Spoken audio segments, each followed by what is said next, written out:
જય શ્રી કૃષ્ણ હર મહાદેવ। જો હું તમને એક મસ્ત ભજન સંભળાવું કે તમે દુઃખમાં મારું ભજન સાંભળશો ને તો તમને બિલકુલ એવું નહીં થાય કે તમે દુઃખનો સામનો કરી શકશો અને દુઃખ સહન કરવાની ભગવાન આપણને શક્તિ આપે હ। અને કીધું નહીં કે તડકા પાછળ સોયલું, સોયલા પાછળ તડકો આવવાનો જ જીવનમાં। એટલે જીવનમાં ચડતી પડતી હવના આવવાની, દુઃખ આવે, સુખ આવે, પણ જ્યારે સુખ આવે એટલે જ આપણે ભગવાનને કીધું નહીં યાદ નહીં કરતા।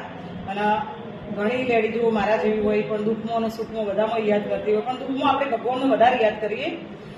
તો એક ભજન હું મનમાં ગાયા જતી હોય, હું તમને સંભળાવું કે સીતારામ સીતારામ, ગુજરાતીમાં સીતારામ બોલીએ, જેવી રીતે રાખે રામ એવી રીતે રહીએ, જેવી રીતે રાખે રામ એવી રીતે રહીએ। જેવી રીતે આપણું નામ રાખે ને એવી રીતે આપણે